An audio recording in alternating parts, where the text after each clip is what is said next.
everybody from Activation. I'm Activation. Welcome back to another episode of the Red Plains. Today we are currently over by the Wither Skeleton Skull Farm because I want to do a bit more optimizations to this exact tunnel right here.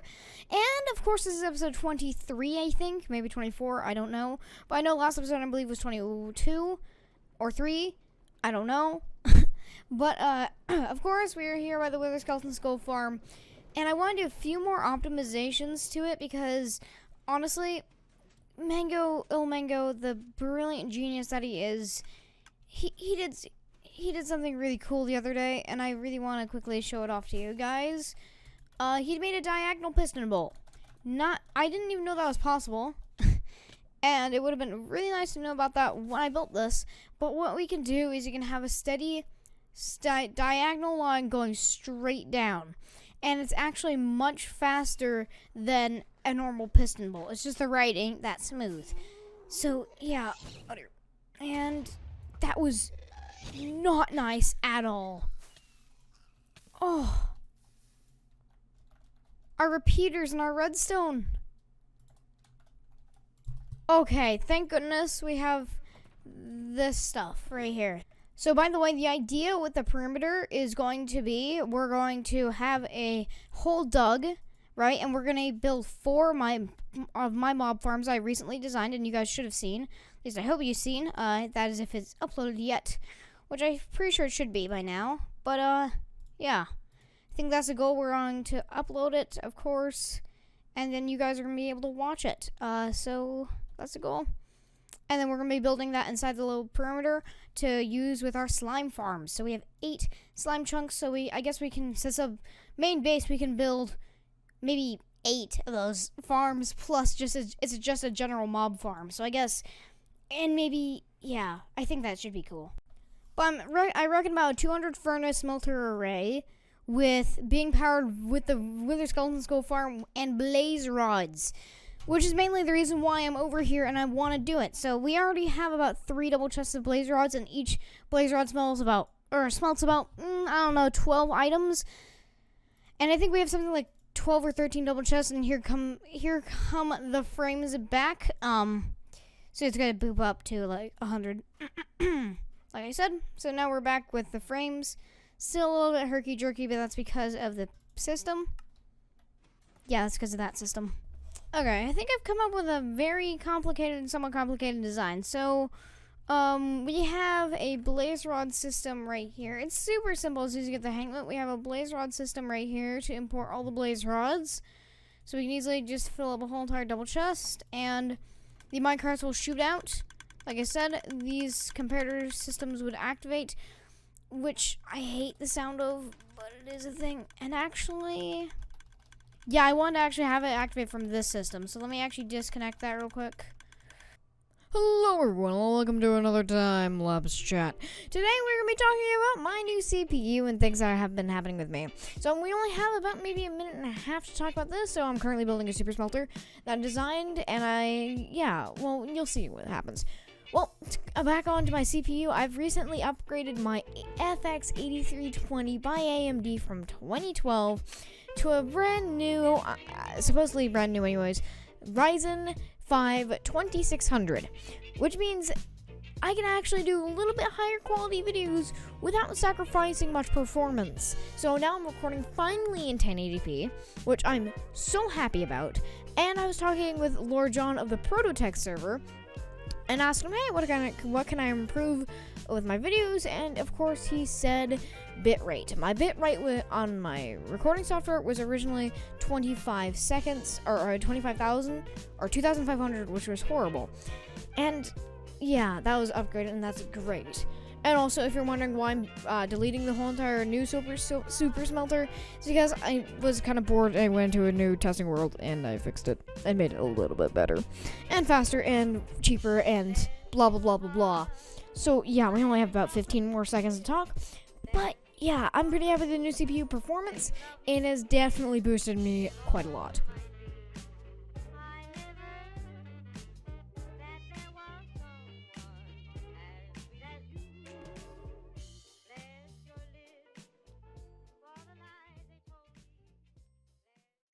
We are back and the whole entire trench is mine. Now this is the one that we did in the this one I did without on live stream, so that is in fact the case, sadly. But as you can see, it is the whole entire trench dug for the world eater, and that's actually the easiest part about this whole entire thing. The harder part is actually building the world eater to go straight across. So this is going to be the world eater area over there. Now the world eater is perfectly done, like so. Or not the world eater. The trenches have been officially dug, as you can see.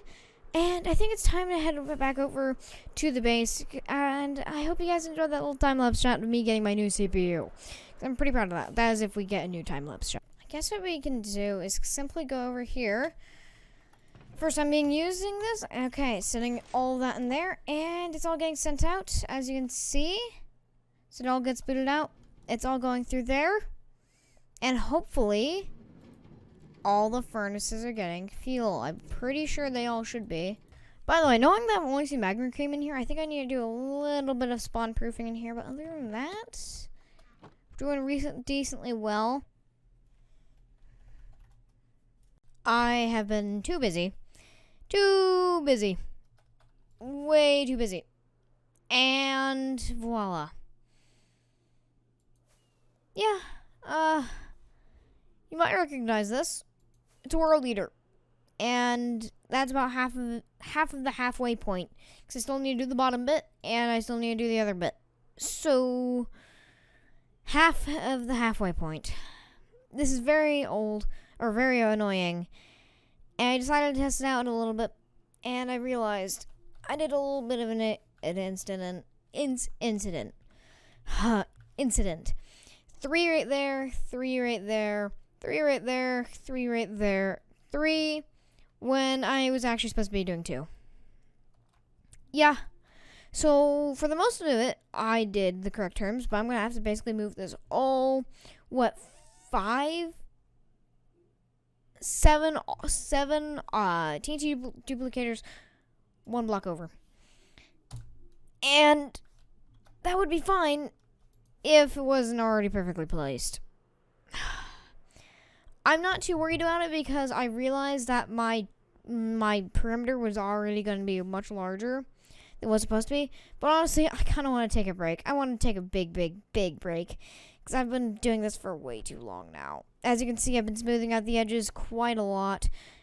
And I've done that on both ends. I am very tired and I want to take a very long break. It's part of the reason why I haven't been uploading the Great Plains recently, and you've only been seeing about farming and redstone, because that's the only stuff I can produce right now because I want to get this project done. What I want to do right now is kind of finish a problem that I've been having for a little while, and that is no emeralds and no redstone. I have neither of the stuff. I mean, obviously if I want to continue making giant projects, then I have to be able to, have redstone. And yes, I do have a witch farm, but the witch farm barely works. I mean, it does work. It's brilliant. It's like 2,000, 3,000 items per hour. Pretty good for a witch farm. But the issue with it is it just doesn't produce enough redstone for all my needs. I guess what we can do is simply make a raid farm designed by Double Moses. I've been wanting to build this for a little while now. Whoa! Hey, buddy! Hail!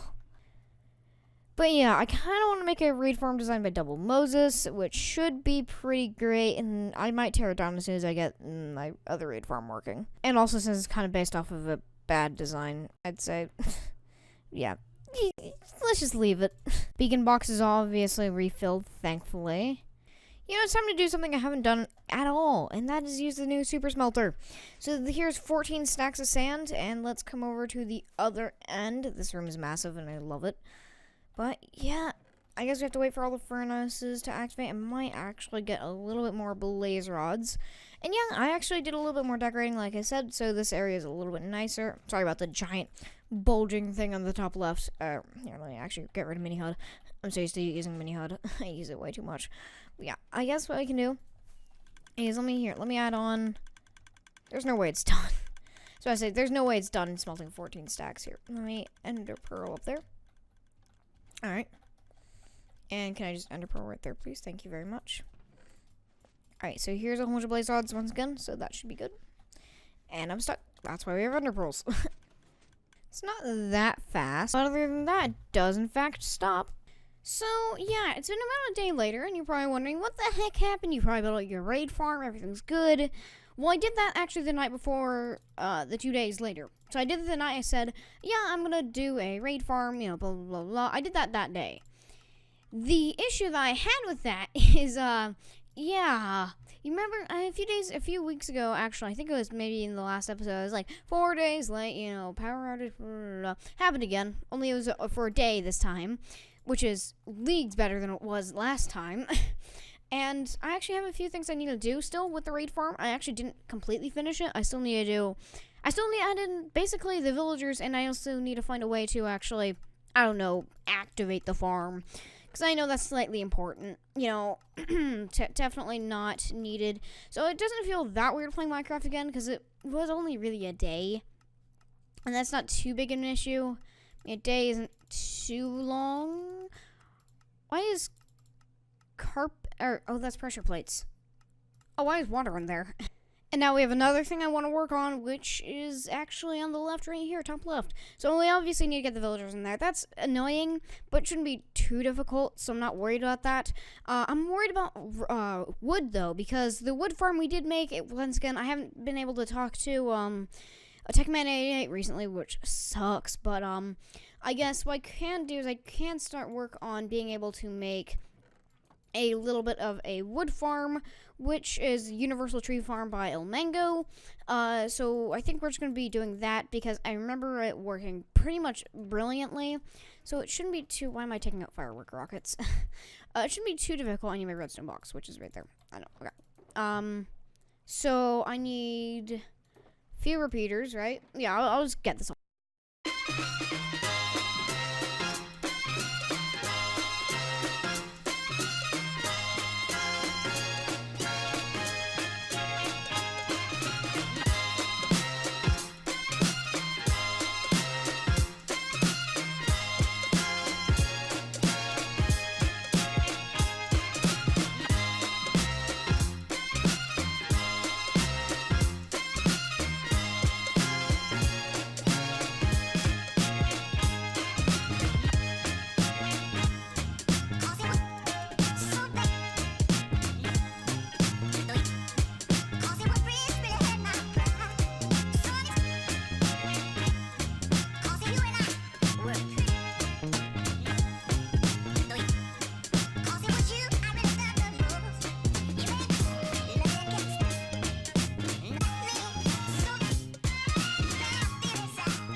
I hope you enjoyed that. Time-lapse been a little bit longer, and obviously we can't do much more. And yes, I've done a little bit more work than you saw. So when you saw, I was around about like right here with the time-lapsing area.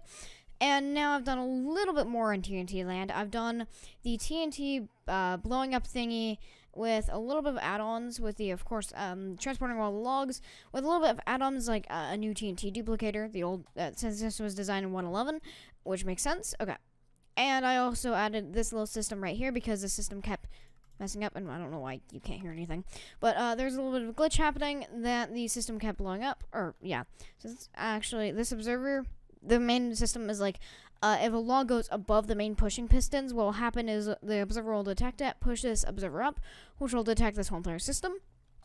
And the observer will detect the pistons pulling it out, so it put it back into this state. And then about 2 ticks later, I believe, it then pushed it across, and it would soon enough be blown up by the TNT down here. So I have yet to test this out. I've tested it out in a copy of the world to test all, obviously test it all out, make sure it was all good. So I guess we can do one more thing and just head inside the capsule and, well, test it out. So I've already loaded this thing up with bone meal, obviously, and I haven't yet to do a collection system, but that shouldn't matter too much. Well, yeah, I guess I should do a collection system first. So once again, I have a little bit of a bone meal system, and I'm probably going to bring all the drops maybe over here, so I can easily load it up, like, right here, maybe. So I can, yeah. I feel like right here, since the entrance is already right there, here's the bone meal storage, and I can just have my storage right there. That's actually super convenient. I think I might do that. And this farm is going to be mainly a jungle wood farm. The only reason why I say that is because in testing using acacia wood, which is about 300 logs more more fast, I guess, or faster, I guess. It actually broke the farm a little bit, even with the acacia mode on. It actually had a weird growing state. I think that might have been at 114 or something like that. And also, why is my brown sugar box there? And so that means acacia wood's kind of out of the question, but the rest of it is pretty much fine. And next thing I want to do for this episode is definitely, I think that might be it that we can do for this episode, but I actually want to also set up a cobblestone farm soon anyways, because we do need lots of cobblestone, because I think I'm on my last choker box. And yeah, I'm all out of cobblestone. That's all I have left with a little bit in here. Yeah, we need a cobblestone farm. And here we are using this beautiful machine. Oh, I love it. I've already obviously been using it. You're probably wondering, why aren't you using the acacia logs? They're the most efficient. Yeah, well, the acacia mode on this version, and I even tested it on the original version, is broken. So, there's no point. I can't get up there, so I'm gonna have to sprint all the way back. Oh, dear. Yeah, that's when you know you're a pro video gamer. I didn't actually make a staircase up. I always flew. So now I just have tons of saplings, and that means we can also supply enough to use our 2x2 spruce tree farm. So that is just amazing. Wasn't trying too hard because Toblerones are good. I'm just saying. Yeah, I was busy eating Toblerones, but who cares? They're good. And here goes a whole bunch of spruce saplings in there. Wow. And in 10 minutes, that ain't bad. I guess I kind of want to test out the other options. So I guess I'm pretty sure this is the oak mode. Take that as a maybe. And I guess I can turn it on. And yeah, I want to see if it works with oak wood as well. Now, the only downside of this farm that I've noticed is it's pretty laggy. And I honestly couldn't tell you why. Now, I've seen that's a little bit laggy because my frames are kind of jerking up a little bit.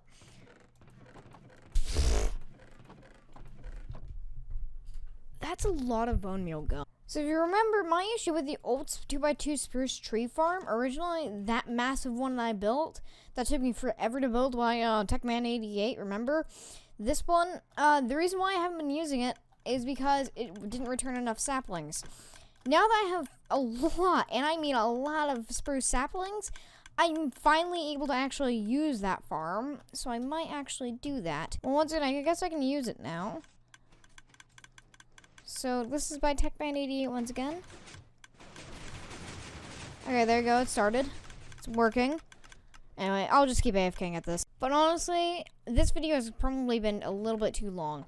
So with that, ladies and gentlemen, this is going to be the second ever video I've rendered with my new CPU. So yeah, I hope you guys enjoyed it, and please leave a like if you guys want more. Please subscribe, and to next episode, you best believe we're making a cobblestone farm.